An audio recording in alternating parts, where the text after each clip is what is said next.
जी भाई, नोट्स का पेज 14 निकाल लें। पॉइंट ई, 1 लाख की हमने करेक्टरिस्टिक्स पढ़ी थी कल। 1 लाख की जो हमने कल करेक्टरिस्टिक्स पढ़ी थी उनमें यह पढ़ा था कि 1 लाख बड़ा अजीब सा है और 1 लाख कहता है मैं किसी हेड में नहीं जाऊंगा, कितना वसीला है। फिर कहता है मेरे में से कोई खर्चे माइनस नहीं होंगे। फिर कहता है मेरे में से ज़कात भी माइनस नहीं होगी, मेरे में से कोई लॉस भी सेट ऑफ नहीं होगा। और फिर जो इसका टैक्स क्रेडिट था, इसका सॉरी जो टैक्स था 15,000, उसमें से टैक्स क्रेडिट भी माइनस करने की इजाजत नहीं है। ओके, पॉइंट ई। अच्छा, जहां तक ताल्लुक है इसके टैक्स का, तो ये वाला टैक्स आपको मैंने बताया था कि सर आसिफ को पीटीसीएल ने फोन किया कि आपने ₹1,00,000 डिविडेंड कमाया है। तो सर आसिफ ने जब ₹1,00,000 डिविडेंड कमाया तो इस ₹1,00,000 पे सर का टैक्स बनता है 15,000।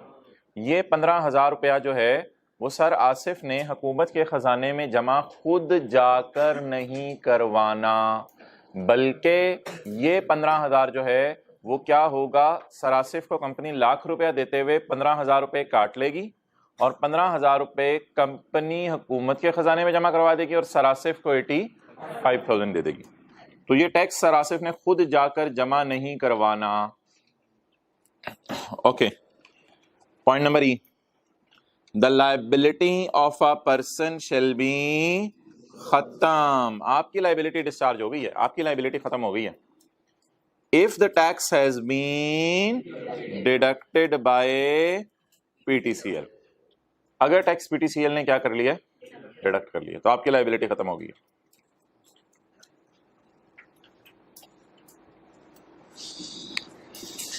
अच्छा, आप हजरात जिस दिन छुट्टी करते हैं ना, आप अपने पाँव पे खुद ही कुल्हाड़ी मारते हैं।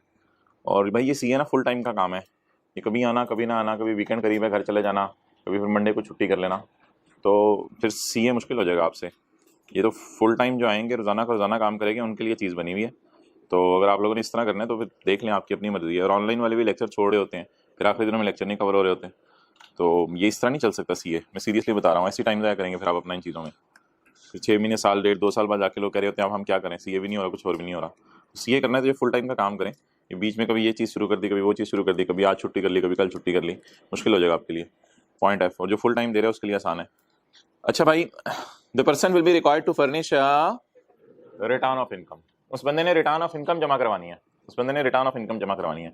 ये अक्सर आप लोगों ने सुना होगा, रिटर्न जमा करवाने की आखिरी तारीख आ गई है, एफबीआर इस रिटर्न जमा कराने की तारीख को एक्सटेंड नहीं करेगा, इसी तारीख तक रिटर्न जमा करवा दें। तो रिटर्न कुछ भी नहीं है, रिटर्न एक सफ़ा होता है। फर्निश का क्या मतलब होता है, फाइल करना, आपने जाके जमा कराना होगा। The person will required to furnish a return of income. एक पेज होगा जिसमें क्या बताएंगे, मेरी इनकम की बोले डिटेल कितनी है। रिटर्न ऑफ इनकम एक सफ़ा होगा जिसमें आप अपनी इनकम की डिटेल बता रहे होंगे। उस सफ़े पे लिखा होगा ₹1,00,000 मेरा डिविडेंड था, 15,000 उस पर टैक्स बना था, वो हुकूमत के खजाने में ऑलरेडी पहुंच चुका है, मुझे खुद जमा कराने की जरूरत नहीं है क्योंकि हुकूमत के खजाने में ऑलरेडी वो टैक्स पहुंच चुका है। ओके, तो दोबारा पढ़ लें इस लाइन को। The person will be required to furnish return of income. आपने रिटर्न ऑफ इनकम खुद जाके जमा करवानी है।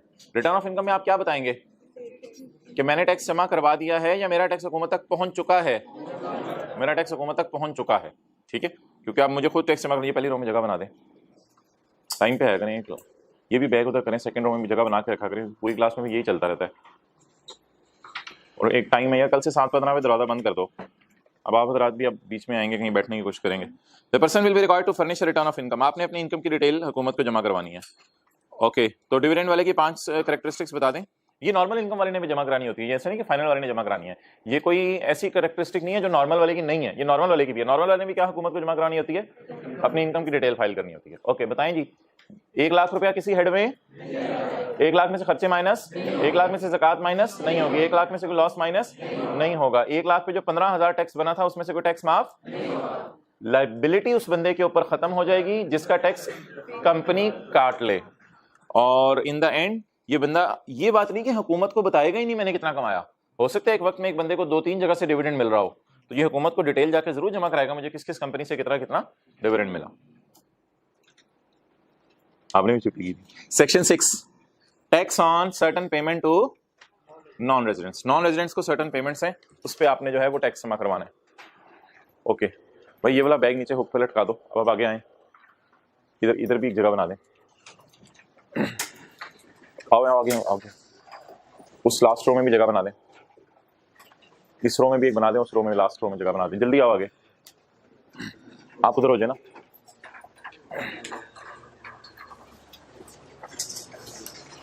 थोड़ा सा और उधर हो जाए, ये इधर बैठ जाएगा। चलो section 6, tax on certain payments to non residents. Abu Bakar Faheem से पता करो कॉपीज हो गई हैं, कब तक ला रहा है। Tax on certain payments to non residents, certain payments to non residents को होनी है, उस पर टैक्स कटेगा। तो ये बड़ा एक सिंपल सा कॉन्सेप्ट है।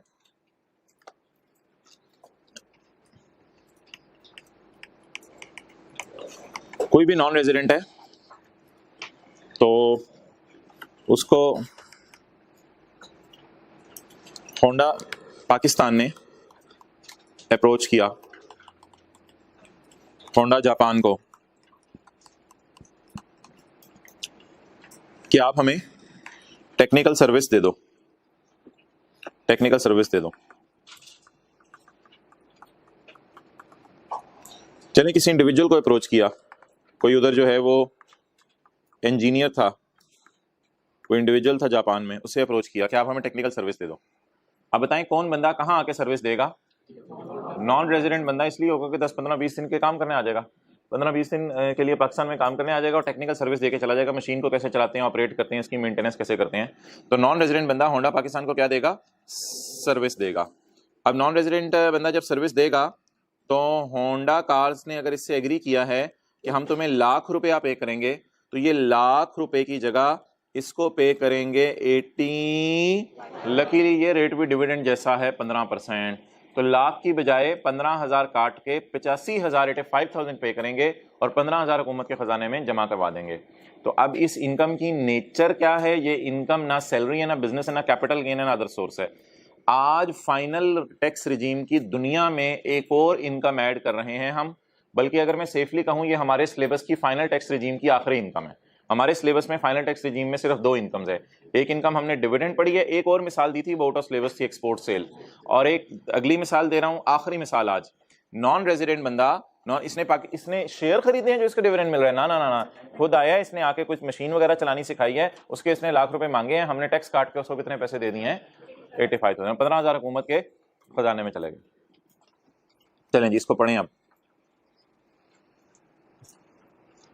टेक्निकल सर्विस कौन देगा? Non resident. पेमेंट कौन करेगा? पाकिस्तान की कंपनी। ये नॉन रेजिडेंट की कहां कमाई गई इनकम है? पाकिस्तान में कमाई गई इनकम है या बाहर के मुल्क में कमाई गई? पाकिस्तान में कमाई गई इनकम। ठीक है मोबाइल वाले भाई, ये नॉन रेजिडेंट की कहां कमाई गई इनकम है? पाकिस्तान में अच्छा पाकिस्तान में कमाई गई इनकम। नोट्स इधर देखो, इधर आ जाए। Section 6, tax on certain payments to non residents. अच्छा, a tax shall be imposed at the rate of 15% on every who receives any Pakistan source fee for, जितना मैंने पढ़ाया है, who receives Pakistan source fee for। Pakistan source का लफ्ज क्यों use कर रहा है? वो बाहर रहते हुए नहीं कमा रहा, पाकिस्तान में कमा रहा है, पाकिस्तान में आके कमा रहा है। Pakistan source fee for technical service. Fees उसको किस काम की मिली है? Fee for providing technical service to Pakistani company भी हो सकती है, इंडिविजुअल भी हो सकता है, ओपी भी हो सकती है, any Pakistani, to Pakistani person. लिख लिया आगे, टू पाकिस्तानी पर्सन। आप जी पढ़ लें। ये बात समझाने के लिए होती है या याद भी करनी है? ये बातें ये समझाने के लिए होती है, जो मैंने ब्लैक से अपने मार्कर से लिखी है। टू पाकिस्तानी पर्सन आपने पेपर में याद करनी है और लिखनी है? नहीं, ये सिर्फ समझाने के लिए है, बाकी तो बात याद करनी है। टैक्स शैल बी इम्पोज, याद अभी भी साथ साथ करते हैं वरना आखिरी दिन में टाइम नहीं मिलना। A tax shall be impose the rate of 15% on every who receives any, Pakistan में कमाई गई fee for technical service to Pakistani person.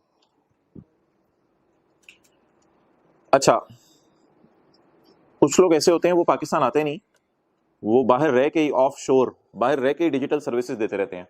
तो जैसे आईटी वगैरह की और इस किस्म की सर्विसेज, ऑफ शोर डिजिटल। ऑफ शोर का क्या मतलब है? हाँ, बाहर के मुल्क से हो। तो कुछ लोग बाहर के मुल्क में रह के ही सर्विस देते रहते हैं, डिजिटल सर्विसेज, आईटी की सर्विसेज होती हैं, आईटी सर्विसेज। तो इनके लिए रेट कितने परसेंट है? 5%। इंग्लिश आगे वही आपने याद करनी है, सिर्फ लफ्ज किससे बदल देने हैं, टेक्निकल सर्विस की जगह ऑफशोर डिजिटल सर्विस। अच्छा, रॉयल्टी की भी डेफिनेशन हम आने वाले दिनों में पढ़ेंगे। रॉयल्टी तो ये होगी ना कि एक तो ऑथर वाली भी रॉयल्टी होती है, क्योंकि ऑथर अपनी किताब यूज करने देते हैं दुकानदार को, बेचते हैं और फिर पैसे लेते हैं। एक और भी रॉयल्टी हो सकती है ना, ये होंडा जापान है, असल में तो होंडा का लोगो इसका है, लेकिन जो होंडा पाकिस्तान है, होंडा जापान ने अलाउ कर दिया यूज लोगो का, कि जो एच का साइन है गाड़ी पे लगा हुआ वो तुम लगा लिया करो। तो होंडा पाकिस्तान जब इसको लाख रुपया देगा तो टैक्स काट के 85,000 भेजेगा। कौन किसको रॉयल्टी पे करेगा? होंडा पाकिस्तान होंडा जापान को रॉयल्टी पे करेगा, और बदले में मिल क्या रहा है होंडा जापान की तरफ से? सिर्फ इजाजत मिल रही है कि तुम लोगों अपने जो मेरे वाला वो यूज कर लिया करो। जाहिर बात है, आपको नाम भी लोग यूज करने के पैसे लेते हैं। पता नहीं इतनी प्रोसेसिंग स्लो क्यों है आपकी, मैंने बात खत्म कर दी, बस 15 सेकंड ले, नोट करें, आगे चलें। देख रहे हो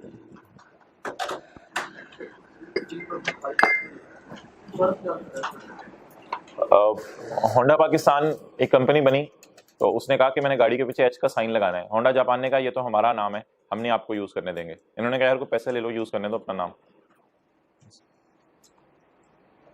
कुछ सवाल आ रहे हैं में, पूछो, बस सादा सी बात है। आपने प्रिंसिपल साहब को जाके कहा जी मैं राइस के नाम से एफएससी का कॉलेज खोलना है, प्रिंसिपल साहब ने कहा जाओ भाई, ये नहीं सॉरी। आपने कहा आपको पैसे दे देता हूं मैं, प्लीज मुझे इजाजत दे दें। सिंपल सी बात है, ये रॉयल्टी है।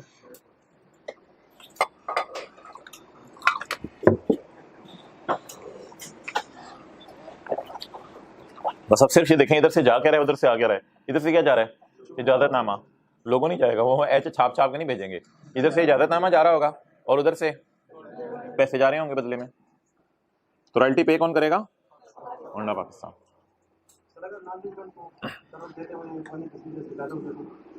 वो तो फिर रेजिडेंट हो जाएगा ना, उसके लिए सेक्शन नहीं है, वो फिर दूसरा सेक्शन है, वो भी छोड़ो करे हमारे। अच्छा जी,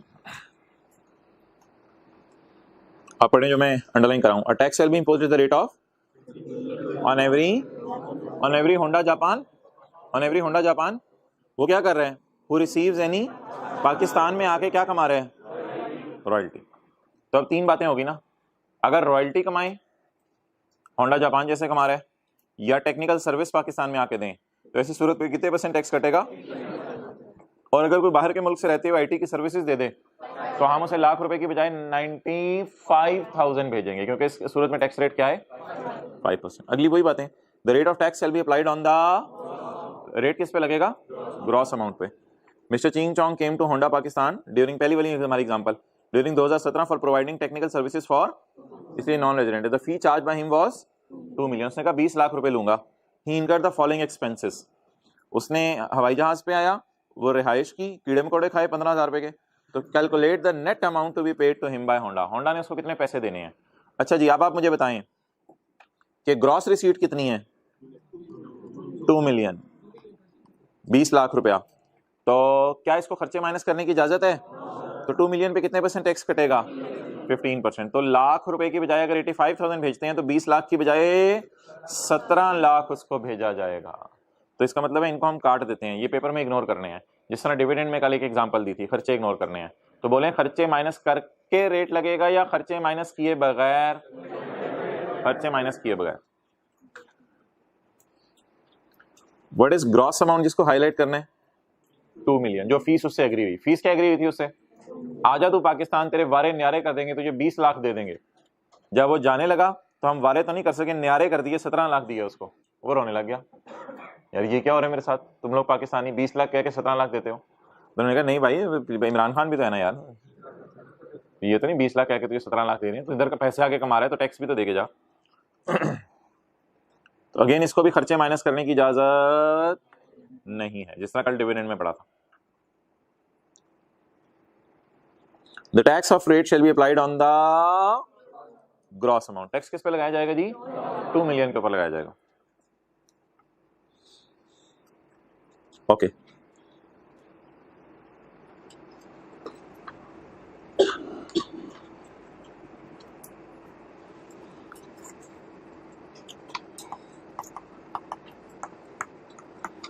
ये नाइकी शूज हैं, फर्ज करें जर्मनी में,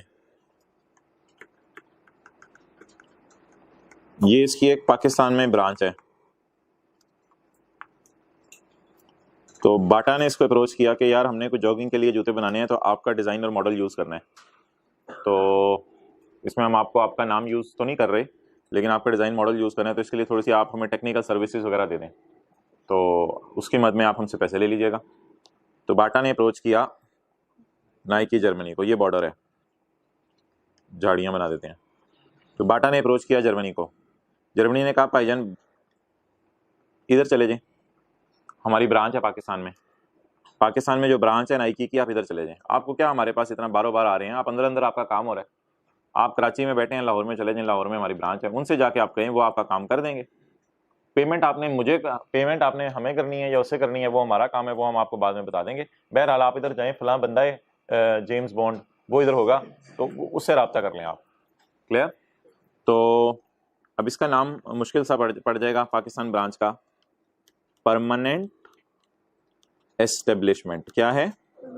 परमानेंट एस्टेब्लिशमेंट। और लफ्ज़ से भी समझ आ रही है क्या मतलब है? Permanent establishment of non resident, permanent establishment of in Pakistan. Urdu में इसका मतलब ये होगा कि नॉन रेजिडेंट की पाकिस्तान में पक्की दुकान, नॉन रेजिडेंट की पाकिस्तान में पक्की दुकान, ये इसका मुश्किल सा नाम है, permanent establishment of non resident in Pakistan. चलें जी, नोट करो सारे, रख दो उधर, अभी रख दो, काउंट कर लो बंदे कितने हैं, गिन लो, मुझे भी गिनना।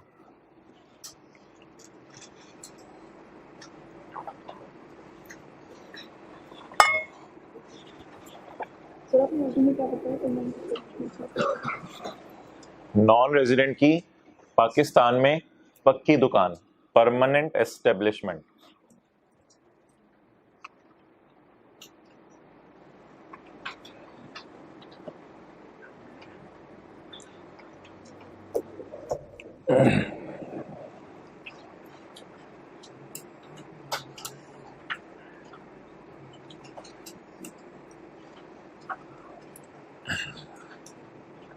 ओके, अब ये जो है ना,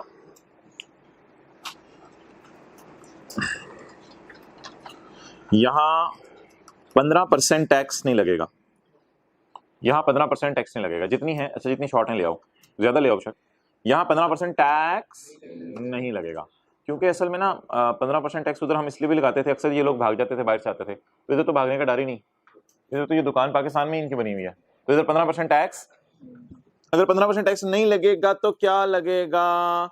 टेबल 1 या 2, बल्कि नाइकी की ब्रांच है, इन्होंने सैलरी का कमा रहे होंगे, कंपनी से नहीं सैलरी कमाती, तो ये टेबल फिर 1 या 2 में से 1 नहीं लगेगा, 2 सैलरी ज्यादा होती है। सैलरी कहाँ कमाते हैं आपको पता है? कंपनी से नहीं सैलरी कमाती। पीटीसीएल कहेगी मैं सैलरीज कमा रही हूँ, भाई तो सैलरीज देता है, सैलरी कमाता नहीं है। सैलरी तो कौन कमा सकता है? इंडिविजुअल कमा सकता है, सिर्फ एओपी और कंपनी तनख्वाह कमा सकती है। कभी पीटीसीएल ने कहा मैं नौकरी करने जा रही हूँ, तो कंपनीज तो आमतौर पर टेबल 1 नहीं लगाती हैं, लेकिन कंपनीज के लिए अगर ये प्रॉपर कंपनी रजिस्टर्ड है फिर तो इसके ऊपर टैक्स रेट डिफरेंट है, वो जो पता नहीं टैक्स रेट 29% था कंपनी का, शायद याद आ रहा है। तो बहरहाल अल्लाह का शुक्र है ये सारी चीजें हमारे सिलेबस से बाहर है, परमानेंट एस्टेब्लिशमेंट की टैक्सेशन हमारे सिलेबस में नहीं है, लेकिन थ्योरी की हद तक बात समझनी है। और मजे की बात सुने, अगर ये ऑब्वियसली कंपनी होगी ना तो फिर तो टेबल 1 और 2 भी नहीं लगेगा, फिर तो आपको पता है कंपनी का टैक्स रेट कितने परसेंट था? 29% है। ठीक है, तो इसको मैं ऐसे कर देता हूं कि फिर फाइनल टैक्स रिजीम में इनकम नहीं गिरेगी, फिर आपकी इनकम कहां गिर जाएगी?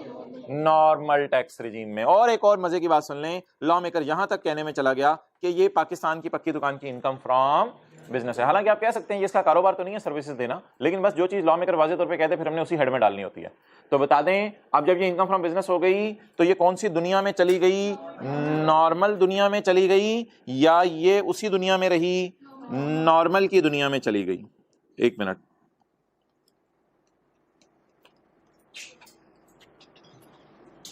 किधर गुजर गया?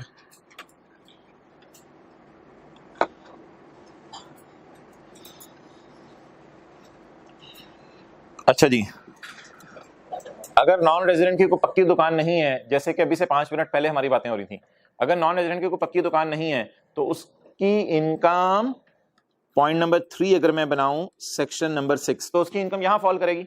और उसके ऊपर कितने % टैक्स कटेगा, और वो इनकम कौन सी होगी, फाइनल टैक्स। लेकिन अगर नॉन रेजिडेंट की पक्की दुकान है तो फिर वो इस दुनिया से बाहर निकल के आम इंसानों की दुनिया में आ जाएगा, मैंगो पीपल, तो आम इंसानों की दुनिया में आएगा तो ये उसकी कौन सी इनकम होगी, इनकम फ्रॉम बिजनेस होगी नॉर्मल रिजीम की।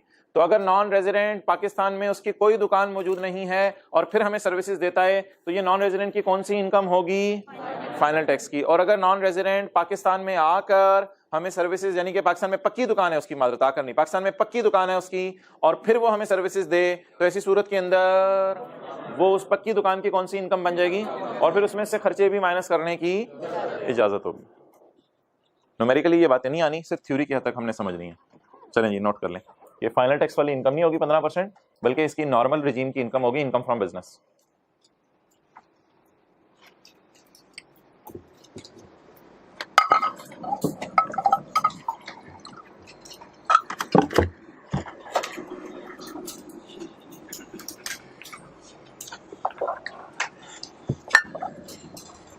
ओके जी, पढ़ें।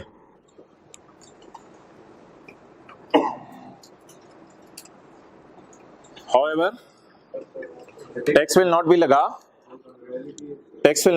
at the rate of 15% वाला टैक्स नहीं लगेगा। कब? on royalty on if the related property से मुराद यहां वो लोगो या साइन होगा अगर पाकिस्तान में उनकी कोई ब्रांच है। इफ द रिलेटेड प्रॉपर्टी जिसकी मद में रॉयल्टी दी जा रही है, प्रॉपर्टी क्या थी, लोगो इंटेंजिबल एक नाम था।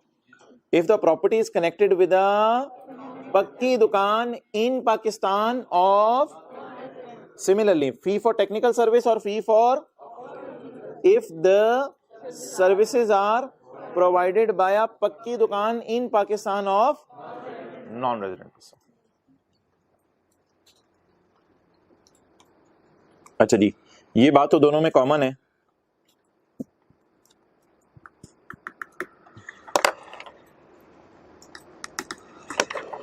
ये बात तो दोनों में कॉमन है। कौन सी वाली बात? पक्की दुकान इन पाकिस्तान ऑफ, पक्की दुकान इन पाकिस्तान ऑफ, ये बात दोनों में क्या है, कॉमन है। अगली बात क्या है, पहले में लफ्ज क्या लिखा हुआ है, रॉयल्टी, और दूसरे में, अच्छा जी,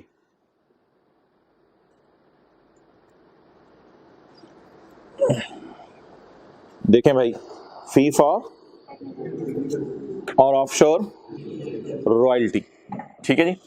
तो ये बात तो आसान है, आपको याद करने की जरूरत नहीं। बोले पक्की दुकान इन पाकिस्तान ऑफ, पक्की दुकान इन पाकिस्तान ऑफ, उधर कौन सा लफ्ज है, इधर है fee for technical, fee for, अब जो मैंने अंडरलाइन नहीं किया बस वो समझ लें, if the services are provided by, बोले,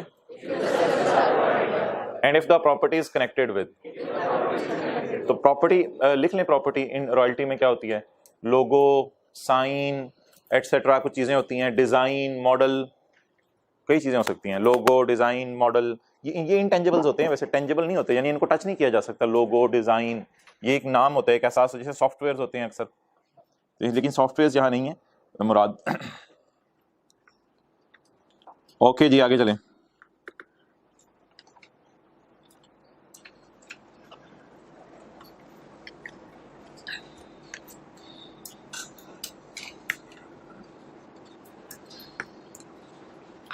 However, tax will not be लगा on royalty और fee for, that is, अगर रॉयल्टी या फी फॉर टेक्निकल सर्विस एग्जेम्प्ट है टैक्स से तो भी आपने 15%, ये तो ऑब्वियस सी बात है। ये तो कल भी आपसे बात की थी। ये तो कुछ लोग पाकिस्तान में आते थे, हुकूमत कहती थी जाओ जाओ यार तुम्हारे पे कोई टैक्स नहीं है, तो कोई मिसाल के तौर पे जानने वाले मुल्क से आ गया, कोई अफगानिस्तान से आ गया, तो हुकूमत ने कहा जाओ यार टेक्निकल सर्विस और लाख रुपये, पूरा लाख ले जाओ, जा यार परेशान ना हो, रिलैक्स कर। अब भाई ये तो निकाल तो दिया हमने यहाँ पे, यहाँ से तो थ्रो अवे किया जा रहा है ना, यानी ये इनकी फाइनल टैक्स वाली इनकम नहीं होगी, टैक्स इन पे 15% नहीं लगेगा। फिर करेंगे क्या आप, पाकिस्तान में कमाई गई रॉयल्टी, टेक्निकल सर्विस की इनकम या offshore digital shall be treated as income from, आगे वही लाइन है वो आपको याद है, पक्की दुकान in Pakistan of non residents.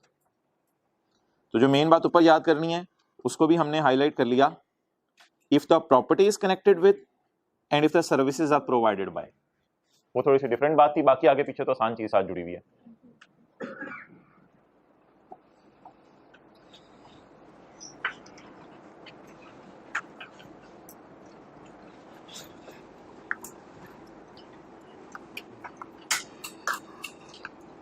एहसास से नदामत हो रहे हैं अंदर ही अंदर कि पहला चैप्टर खत्म हो गया और मैंने सोचा था साथ साथ याद करना इस दफा। तो साथ साथ मैं उन लोगों की बात नहीं कर रहा, मैं जो माशाल्लाह इधर 70-80 बच्चे साथ साथ याद करें उनकी बात नहीं कर रहा, मैं 15-20 की बात कर रहा हूँ। हो रहे कोई एहसास से नदामत साथ साथ? किस किस को हो रहा है? हाथ खड़ा करें। 15-20। अच्छा, आपने हाथ नहीं खड़ा किया, आप खड़े हो, आप खड़े हो जी। रिकूप्ड एक्सपेंडिचर, रिकूप्ड एक्सपेंडिचर इस वाला पेपर उर्दू में नहीं आना, इंग्लिश में आना। मेरी बात हुई थी कल ही आई कैप से, कह रहे इंग्लिश में आएगा सब पेपर।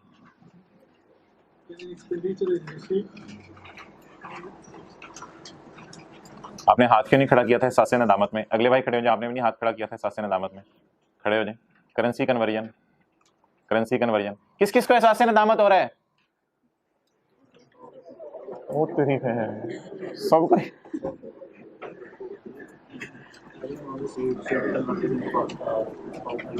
नहीं, every amount receive shall be converted into Pak rupees, बिल्कुल गलत बात है। पहले आप बताएंगे एवरी अमाउंट रिकॉर्डेड या taken into account in this ordinance shall be in Pak rupees, पहले ये बताएंगे। फिर बताएंगे if an amount is in a currency other than Pak rupees.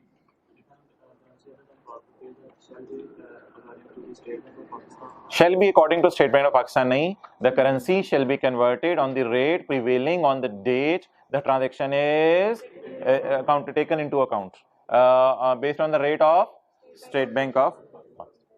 ऐसे नहीं याद करने से होगा कुछ, जिस तरह आप लोग याद करें। आप खड़े हो जी, आप सुना दें cessation of source of income. चलें आपके लिए ये कर देते हैं, cessation of source of income. आपने दोनों दफा हाथ नहीं खड़ा किया था, एहसास से नदामत हुए, किया था हाथ खड़ा। ये शर्म भी नहीं आ रही कि ये मैंने हाथ क्यों खड़ा किया, मैं क्यों नहीं विनर्स में था? जी मोहतरम आप खड़े हो जाए। अब आप कहोगे मैंने हाथ खड़ा किया था, ये तो नहीं कहोगे। मुकाबला कितनी जम के बात करो, ये कहो मैंने हाथों में चूड़ियां नहीं पहनी हुई, मैं जवाब दूंगा। पूछें आप क्या पूछने, कौन ऐसा बंदा है जी हाथ खड़ा करे, पूछे मेरे से, I am here.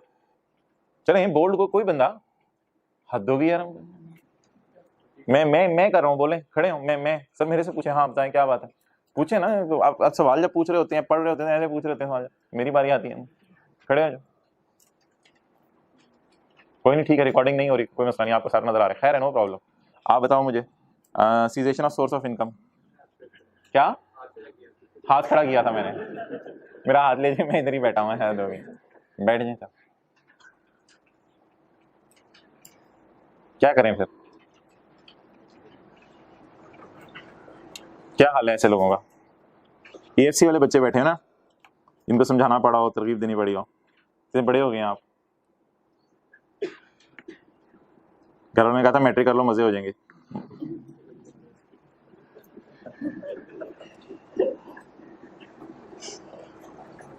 Okay, page 14, general provisions relating to tax imposed under section 6। Section 7B भी हम किसी दिन पढ़ेंगे। सेक्शन 6 कौन सा था अभी? जो tax on certain payments to, वो जो 20 लाख रुपए दिए ना उसको, वो जो चिंग चोंग आया, ये 20 लाख दिए ना, ये 2 मिलियन दिए इसको, ये चिंग चोंग को 2 मिलियन। इस 2 मिलियन की क्या खासियत है? इस 2 मिलियन जो चिंग चोंग को दिए किसकी क्या खासियत है? This 2 million shall not be chargeable under any. मैं ये बात नहीं कर रहा कि चिंग चोंग की कोई परमानेंट एस्टेब्लिशमेंट थी, प्लीज उससे मिक्स नहीं करना, मैं पहली बात की तरफ आ गया हूँ। वो जो 2 मिलियन उसको दिए हैं अभी, उसमें से खर्चे माइनस करने की इजाजत चिंग चोंग ने कहां ज़कात देनी है ज्यादा? अच्छा, और कोई लॉस माइनस करने की इजाजत? और जो 2 मिलियन के ऊपर टैक्स कट गया 3 लाख रुपया, इसमें से कोई डिस्काउंट भी माइनस नहीं हो सकता। और चिंग चोंग ने क्या कहते हैं, टैक्स जमा नहीं करवाना, उसकी लायबिलिटी। हाँ, चिंग चोंग चाहे जहां मर्जी चाइना वापस चला जाए, जहां से आया वहां वापस चला जाए, साल के एंड पे FBR की वेबसाइट पे आके अपनी इनकम की डिटेल जमा कराएगा। हाँ, नहीं कराते ये लोग, इनकी अपना डिसीजन है, वो मुझे ना बताइएगा, बस जमा कराना जरूरी है। ये साल के एंड पे हुकूमत को अपनी डिटेल जमा कराएगा कि मैं पाकिस्तान आया था, पाकिस्तान में आके मैंने 2 मिलियन कमाया था और उससे मेरा 3 लाख टैक्स बना था, वो मेरा हुकूमत तक ऑलरेडी पहुंच चुका है। कल कौन ये चैलेंज एक्सेप्ट करता है कि मैं याद करके आऊंगा? मेरे से जो मर्जी पूछ लीजिएगा, 1 2 3 4 5 6 7 8 9 10 11 12 13 14। अच्छा, आज ही कबूल करते हैं? ओह माशाल्लाह, जबरदस्त, खड़े हो जाए। Rules to prevent double derivation and double deduction. The tax, if a tax is paid on a, if a tax is paid on a receipt basis, the tax will not. If tax is paid on an income or receivable basis, the tax will not be again paid. If tax will not paid on income and income is received on receipt and basis. vice versa. Likely, if Likewise, if tax is paid on payable basis, the tax will not be paid again when the amount is paid. हाँ बैठ जाए माशाल्लाह। चलें जी, अच्छा भैया अब आप आए पेज नंबर 15 पे, पेज नंबर 15 पे। What are the different tax की दुनिया, व्हाट आर द डिफरेंट, एक कौन सी दुनिया जी, under this regime income is taxed on net का क्या मतलब है, ग्रॉस अमाउंट में से खर्चे माइनस, ये कौन सी इनकम्स है यार मुझे बताएं, नॉर्मल वाली, income from salary, income from business, capital gain, other source, एक ये दुनिया है, एक दूसरी कौन सी दुनिया है, डिविडेंड इनकम, और फी फॉर, इसमें वो भी है, fee for offshore digital service भी है और रॉयल्टी भी है, वो सारी चीजें हैं, जाहिर बात है इसमें सेक्शन 6, बस कोई नहीं नोट करने की जरूरत नहीं है, एक हल्का सा डब्बा बना हुआ है, ये सिलेबस में नहीं है, ऐसी समझाने के लिए जरा समरी बनाई हुई है। और प्रॉफिट ऑन डेट यार छोड़ दें, ये इंशाल्लाह भी पढ़ेंगे कभी। मिनिमम टैक्स रिजीम भी कोई दुनिया है, पता नहीं कौन सी दुनिया है, सेपरेट ब्लॉक भी कोई दुनिया है, पता नहीं कौन सी दुनिया है, तो ये डिफरेंट टैक्स जमा कराने की दुनिया है। इसमें से एक रिजीम कौन सी है जी, नॉर्मल, इसमें टेबल 1 और 2 लगता है। एक दुनिया कौन सी है, अभी ये समझ नहीं आएगी, एक दुनिया कौन सी है, फाइनल टैक्स रिजीम में टैक्स किस पे लगता है, dividend income, fee for technical service earned by non resident and royalty and वो बला बला, क्लियर। इनके ऊपर क्या है, different rates are there in law, इसमें लॉ में डिफरेंट रेट्स हैं, तो प्लीज ये मिनिमम टैक्स रिजीम और सेपरेट ब्लॉक मैं नहीं पढ़ा रहा अभी, बता दें जी। फाइनली सारा सेक्शन 6 जी, अगर नॉन रेजिडेंट पाकिस्तान में रॉयल्टी कमाए या तो कितने % टैक्स कटेगा, इस 15% जो टैक्स कट जाएगा, ये किसी हेड ऑफ इनकम में नहीं इसकी इनकम गिरेगी, इसमें खर्चे माइनस करने की जाती होगी, ज़कात माइनस करने की जाती होगी, इसमें से कोई डिस्काउंट नहीं मिलेगा और रिटर्न ऑफ इनकम ये जमा करवाएगा और इसकी टैक्स लायबिलिटी डिस्चार्ज हो जाएगी।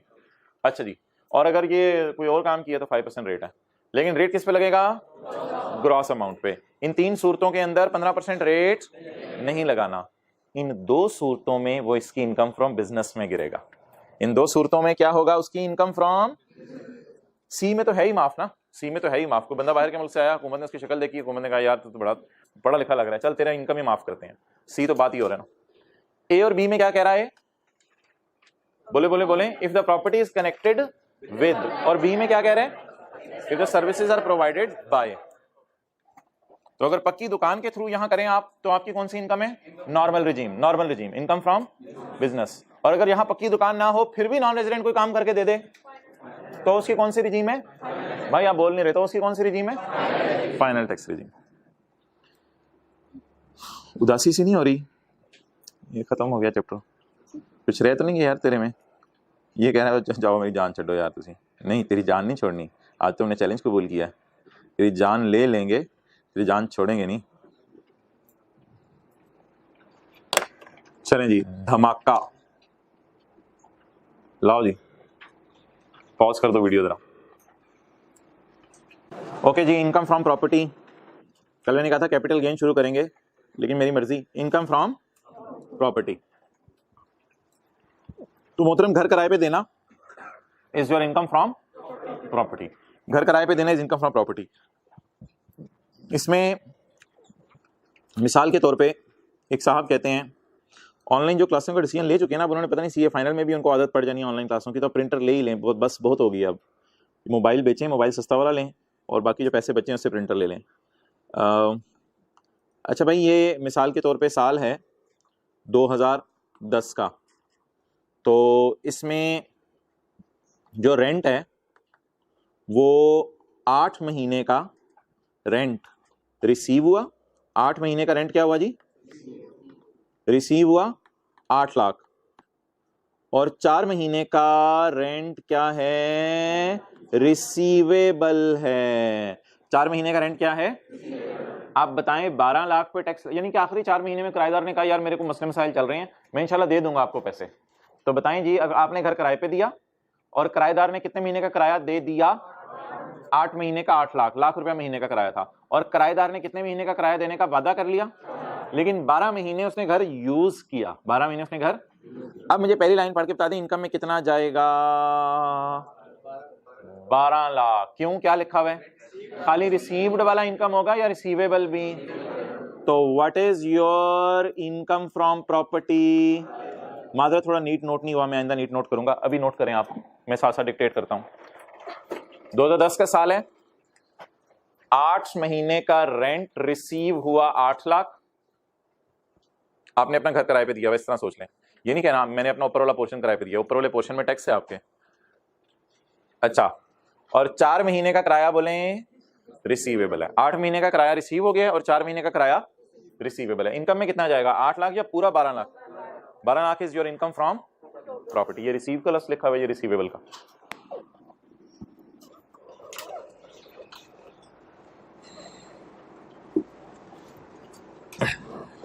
जी, द रेंट रिसीव्ड और receivable by a person for a tax year, इसको जरा छोड़ें। Shall be chargeable under the in that tax year under the head income from, उस साल में किस हेड में जाएगा जी? इनकम फ्रॉम प्रॉपर्टी में। ओके है, ये क्या लिखा हुआ है, ये क्या लिखा हुआ है? हाँ, एग्जेम्प्ट चीजों की अब मिसालें बढ़ती जा रही हैं हमारे सिलेबस में। एक दिन हमने एग्रीकल्चर इनकम माफ कहा था, फिर कल हमने डिविडेंड इनकम भी कहा था। हुकूमत कहे तो किसी बंदे को माफ कर दे, वैसे डिविडेंड माफ नहीं है, 15% टैक्स है। एग्रीकल्चर तो वैसे सबकी माफी है ना, एग्रीकल्चर में तो सबको छूट है, लेकिन डिविडेंड इनकम वैसे 15% है, किसी को हुकूमत माफ कर दे। इसी तरह fee for offshore digital services, technical services, इसमें भी क्या रूल है? हाँ, ये अमाउंट्स भी जो है वो टैक्सेबल हैं, लेकिन अगर हुकूमत किसी को कह दे तो वो भी माफ है। इनमें भी पढ़ा ना हमने। और इसी तरह रेंट वैसे तो टैक्सेबल है, लेकिन अगर हुकूमत ही कह दे किसी बंदे को कि तुम्हें रेंट क्या होगा, तो फिर वो रेंट क्या हो जाएगा? माफ हो जाएगा। इसकी मिसाल वैसे लिखने की जरूरत नहीं, आने वाले दिनों में हमने पढ़नी है। एग्रीकल्चरल लैंड आपने किराए पे दे दी, तो फिर उसका किराया आपका माफ हो जाएगा, कोई मसला नहीं। बहरहाल छोड़ें, इसकी एग्जांपल को लिखने की जरूरत नहीं फिलहाल। ओके, रेंट, रेंट है क्या यार? देखिए, यहां तक पढ़ के ना हमें ये नहीं पता चल रहा कि घर किराए पे दिया, क्या किराए पे दिया। असल में यहां तक पढ़ के जो है वो रेंट के लफ्ज से हम ये भी समझ सकते हैं, मैं अपनी गाड़ी किराए पे दे दूं, ये भी इनकम फ्रॉम प्रॉपर्टी है। मैं अपनी घर की कुर्सियां किराए पे दे दूं, ये भी इनकम प्रॉपर्टी है। तो लॉ मेकर ने बड़ा वाज़ेह कर दिया कि हजरात ये वाला पूरा चैप्टर सिर्फ लैंड या बिल्डिंग किराए पे देने के लिए है। इस चैप्टर में कोई और चीज आप किराए पे दे दें वो इस चैप्टर में नहीं गिरेगी, वो फिर कभी देखेंगे किस चैप्टर में गिरेगी। ये चैप्टर सिर्फ किस किराए की बात करेगा? लैंड या बिल्डिंग किराए पे दे दी। क्लियर? अच्छा मुझे बताएं, लैंड, खाली लैंड भी आप किराए पे दे सकते हैं? खाली लैंड, बिल्कुल। कोई आपका प्लॉट लिया हुआ है अब्बू ने, वो खाली है, तो आप उसको किसी के तौर पे कहते हैं यार पार्किंग आप लोग इधर कर लिया करो, तो पार्किंग के पैसे ले लें आप। खाली लैंड भी किराए पे दे सकते हैं। अच्छा, घर भी किराए पे दे सकते हैं, तो ये क्या हो जाएगा? Land and building. Land and building, घर भी किराए पे दे सकते हैं। और अगर एक फ्लैट आपने किराए पे दिया है, तो फिर मिसाल के तौर पे आपका पूरा प्लाजा है, आपका पूरा प्लाजा है, उसमें लैंड भी आपकी है, ऊपर 50 फ्लैट भी आपके हैं, उसमें से सबसे ऊपर वाला 50वां फ्लैट आपने जो है वो बिलावल भाई को किराए पे दे दिया। भाई आप ये ले लें, लिफ्ट नहीं लगी हुई, आप ये ले लें। 50वां फ्लैट आपने उनको किराए पे दे दिया। आप मुझे बता दें, ये 50वां फ्लैट जो आपने उनको किराए पे दिया वो तो जेट त्यारे पे आएंगे अपने। तो ये जो 50वां फ्लैट आप अंडर एस्टिमेट कर रहे थे, ये तो 50वां फ्लैट आपने उसको किराए पे दिया, ये क्या है? आपकी इनकम फ्रॉम प्रॉपर्टी। इसमें आपने खाली बिल्डिंग किराए पे दी है, लेकिन लैंड में भी थोड़ा बहुत सबका हिस्सा होता है, लेकिन वो लैंड का क्या करना, वो तो 50वें रूम में आके बसरा करेगा। तो खाली लैंड भी किराए पे दे सकते हैं, खाली बिल्डिंग भी किराए पे दे सकते हैं। जैसे फ्लैट्स में नीचे लैंड, अब ऊपर बिल्डिंग ही नजर आ रही होती है। और लैंड, बोले लैंड एंड बिल्डिंग भी किराए पे दे सकते हैं, घर भी किराए पे दे सकते हैं, उससे कोई, इसलिए उसने दरमियान में ना और का लफ्ज लिखा है। एंड इससे मुराद है, एंड भी इससे मुराद है। कहते हैं लैंड दे दो या बिल्डिंग दे दो, इसका मतलब यही है ना, लैंड और बिल्डिंग भी तो दे सकते हो। इसका मतलब ये नहीं है लैंड या बिल्डिंग इकट्ठे नहीं दे सकते। तो या लैंड किराए पे दे दो या लैंड एंड, सब कवर हो रहा है यहाँ पे। आई होप आप साथ साथ नोट करते हैं। चलें जी आगे। ये सारी आपकी क्या है जी? Income from property. अब मजा आना शुरू हो रहा है, चीजें इंटरेस्टिंग हो गई। ओए हो, rent means, rent means any amount received और by the owner of land और किस बदले में आपको ये पैसे मिले हैं। ये बात याद रखिएगा, आपने उसको बेचा नहीं है, आपने उसको यूज की इजाजत दी है। हाँ, घर का बेचना इस चैप्टर में नहीं है। बच्चे चैप्टर पढ़ के पता क्या समझते हैं? घर का बेचना भी इस चैप्टर में आएगा। घर का बेचना इस चैप्टर में नहीं है, बल्कि घर का सिर्फ किराया इस चैप्टर में फॉल करेगा as a consideration for the use और कब्जा। कब्जा टेम्परेरी कब्जा होता है, परमानेंट कब्जा तो नहीं दे सकते आप। फॉर यूज और ऑक्यूपेशन ऑफ लैंड और अ बिल्डिंग।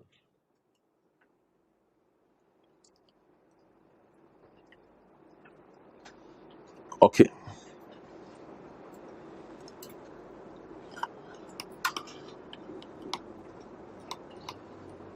इंजमाम है, इंजमाम भाई का ये घर है। अब ये इंजमाम भाई के पास आप जो है वो गए, मिसाल के तौर पे इंजमाम भाई के पास जो है वो सकलैन मुश्ताक गए और सकलैन मुश्ताक ने कहा कि ये घर आप मुझे बेचो, ये वाला घर आप मुझे बेचो। तो सकलैन मुश्ताक के घर वालों ने कहा ये तो वही घर है जो हमारे ख्वाबों की ताबीर है, तो हम तो ये ज़रूर लेंगे। अब एग्री हुआ कि ये घर जो है वो 10 करोड़ रुपए में बिकेगा।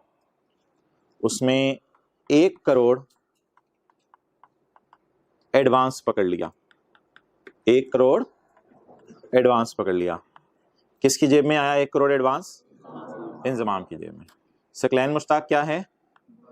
बायर। इंजमाम भाई क्या है? सेलर। इनकी जेब में कितना पड़ा है इस वक्त? 1 करोड़। किस मद में? एडवांस के बाद में। और 9 करोड़ बाद में, महीने 1.5-2 में आ जाएगा। तो सकलैन मुश्ताक ने इसको फ़ोन करके कहा, मोहतरम मैं घर नहीं खरीदना चाह रहा, माजरत हमारा इरादा बदल गया, हम सीधे सीधे लोग हैं, सीधे सीधे घरों में रहते हैं, हमारा इरादा बदल गया, मैं ये घर तुमसे नहीं खरीदना चाह रहा, तुम्हें तुम्हारा घर मुबारक। तो इंजमाम ने कहा मुझे 1 और मुबारक भी दो, 1 करोड़ भी मेरा। तुम्हें तुम्हारा घर। तो लॉ आजकल मार्केट में नाम ये चलिए कि ये एडवांस पकड़ लिया जाता है, ये वापस नहीं किया जाता।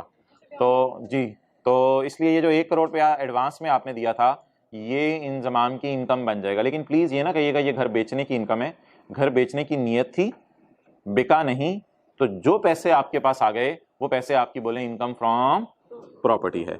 तो इस सिनेरियो में 10 करोड़ प्राइस तय हुई थी, लेकिन बताएं जी इनकम फ्रॉम प्रॉपर्टी में कितना जाएगा?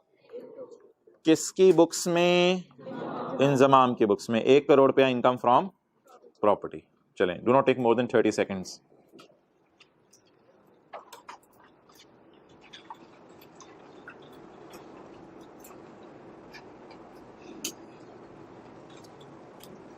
तो बायर को बिल्कुल ही अलग कर देते हैं ना, ताकि हमारे सामने डेटा ही सारा सेलर का हो।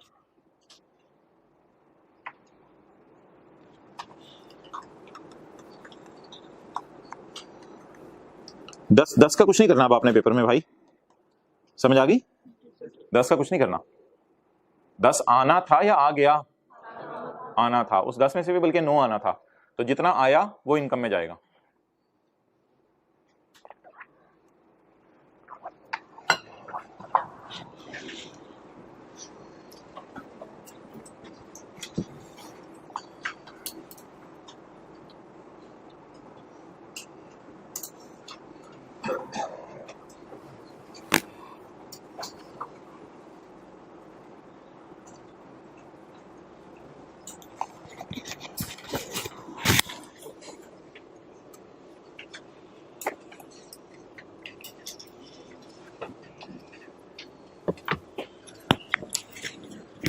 चलें जी,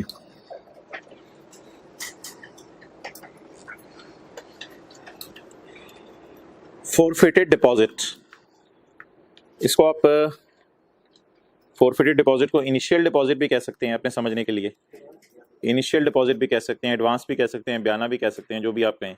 initial deposit, initial deposit paid forfeited, इसका असल में नाम रखा हुआ लॉ में करने। फोरफिट होता है छुड़वाना पैसे। तो अब आप उसको 1 करोड़ रुपया छुड़वा लेंगे उससे, वो कहेगा मेरे वापस करो, आप छुड़वा लेंगे, आप कहेंगे नहीं नहीं यार ये मेरे ही हैं बस।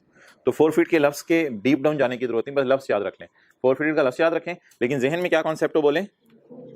Initial deposit paid under a contract for sale of, initial any forfeited deposit paid by Saqlain, paid by under a contract for sale of land or building is income of Inzamam.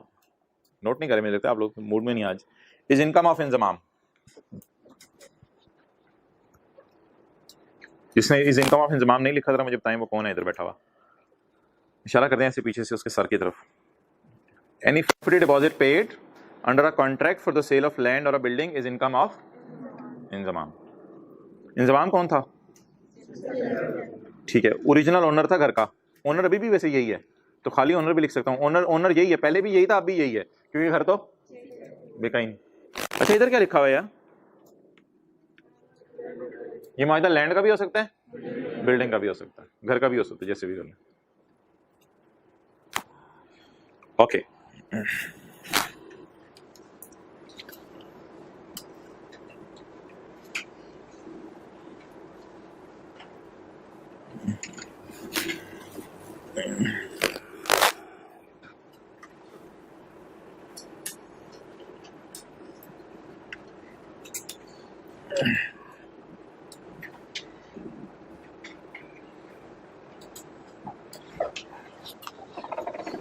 अच्छा जी, ये एक मिसाल है, अभी आप नोट कर लीजिएगा। ये क्या लफ्ज़ लिखा हुआ है? फैक्ट्री। फैक्ट्री में क्या पड़ी होगी और क्या होगी? Building. You will receive rent. आपने क्या किराए पे दे दी? फर्ज करें आप आला तालीम हासिल करने के लिए लाहौर आ गए। आपकी जब सवाने उम्र लिखी जाएगी तो लिखी जाएगी रशीद साहब आला तालीम करने के लिए, हासिल करने के लिए लाहौर आए थे। तो जिस इलाके में आप रहते हैं, मिसाल के तौर पे आप कोहाट के रहने वाले हैं, तो कोहाट में आपकी फैक्ट्री थी, वहां पे आप जूते बनाते थे। तो कोहाट में आपकी फैक्ट्री थी, आप जूते बनाते थे। इधर ले आओ कैमरा। कोहाट में आपकी फैक्ट्री थी, आप जो है वो जूते बनाते थे। तो कोहाट में आपने सोचा कि मैं आला तालीम हासिल करने के लिए कहाँ चला जाऊँ? लाहौर चला जाऊँ। जब आप आला तालीम हासिल करने के लिए लाहौर आए तो आपने सोचा कि इस फैक्ट्री को जंग लग जाएगा, उस फैक्ट्री की मशीनों को जंग लग जाएगा, तो फैक्ट्री किस पे दे आऊँ?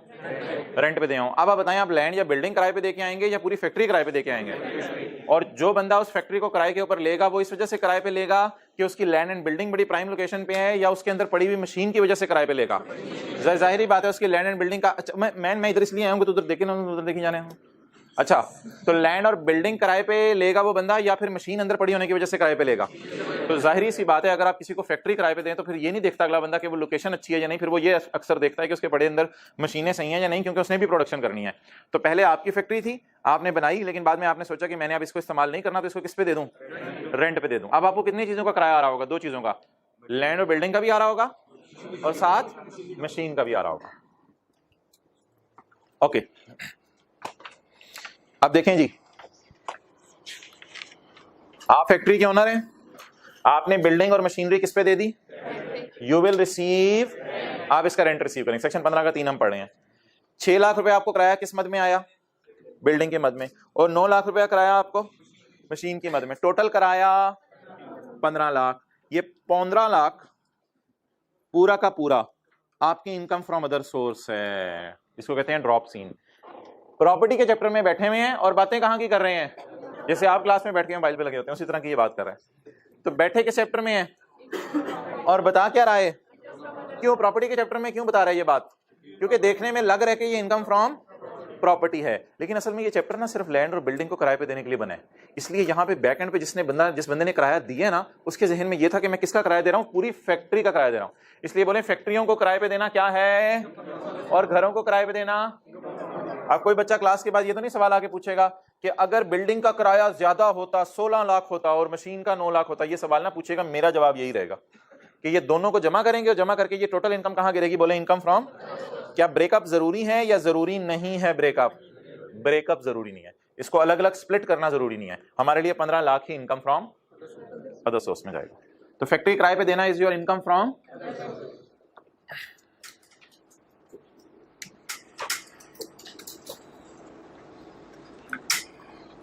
Do not take more than 1 minute.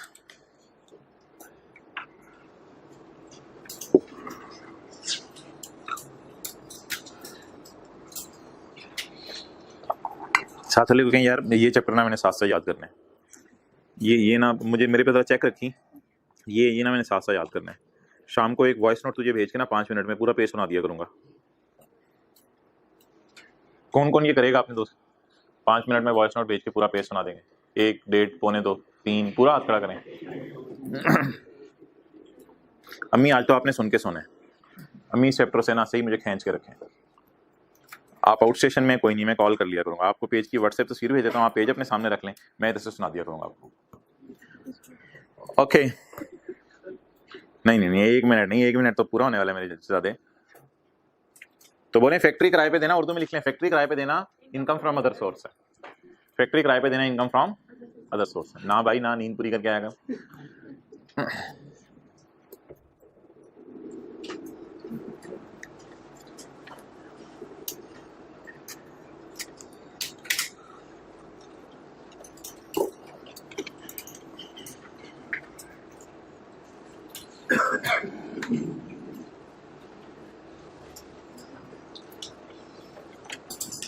चलें जी पढ़ें।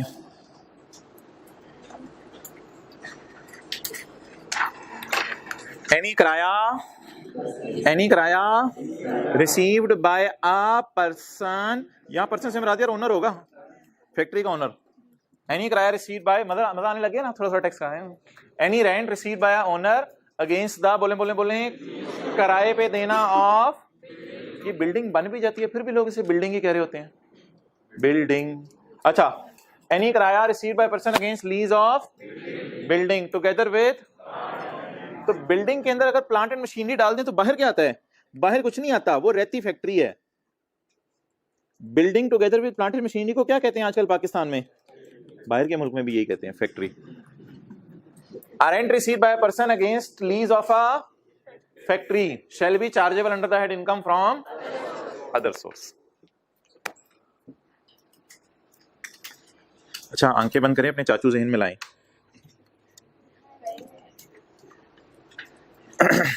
अब्बू के दो जहन में ले आए। अच्छा जी,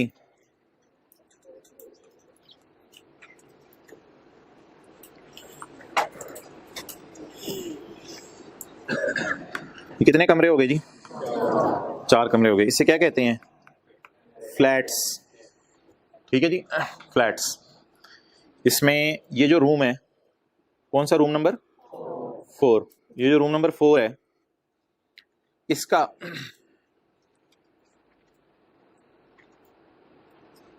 भूल जाएं चाचू, छोड़ें। 0.4 पढ़ लें अगले सफ़े पे, ये कल पढ़ेंगे 0.3। चाचू की बात फिर फैल जाएगी, बढ़ जाएगी। 0.4 भाई इतने भी सफ़े आगे नहीं जाना। 0.4, मुझे ये बताएं कि घर में आपने घर किराए पे दिया, मिसाल के तौर पे अपना, उस घर का किराया आपने किराएदार से तय किया ₹1,00,000, लेकिन मार्केट में किराया चल रहा है 1,10,000, लेकिन आपने उसे कहा चल ले ले। समझ आ गई बात? तो इनकम में क्या ऐड होगा, लाख या 1,10,000? पढ़ के बताएं। The following amount of rent will be added in the higher of, actual rent कितना आपने उससे मांगा? 1,00,000, लेकिन मार्केट में कितना किराया चल रहा है, तो इनकम में कितना ऐड होगा? 1,10,000, दोनों में से जो हायर है। अच्छा, आपका ये तो आपका शायद कोई दोस्त हो जिसे आपने 1,10,000 वाले घर वाला किराया कितने पे दे दिया? 1,00,000 में। या आपका कोई जानने वाला हो, आपने जरा उससे थोड़ा रिलैक्स कर दिया, लेकिन हुकूमत कह रही है आप इनकम में कितना डालो? 1,10,000। अच्छा, आपका कोई दुश्मन आया, उसने कहा घर किराए पे दे दो, उसे बड़ी जरूरत थी, मजबूरी थी, घर उस इलाके में एक ही खाली था। आपने कहा 1,25,000 कर दूंगा तेरे लिए, लोगों के लिए 1,10,000, तेरे लिए 1,25,000। अब आप बताएं जी, मार्केट में कितना किराया चल रहा है? आपने उससे कितना लिया? 1,25,000। मुझे बताएं एक्चुअल रेंट कितना लिया आपने? 1,25,000। मार्केट में कितना चल रहा है? दोनों में से हायर क्या है? 1,25,000। तो लॉ मेकर काफी तेज निकला। इनकम में कौन सी अमाउंट ऐड करने को कह रहा है? लोअर वाली, या ना एक्चुअल ऐड करनी है ना फेयर वैल्यू, बल्कि दोनों पेपर में सामने गिवन होंगी, दोनों में से हायर ऐड करना है। ठीक है, क्लोज कर दें। भाई मैंने लैपटॉप बंद किया, तूने नोट्स अंदर रख लिए हैं।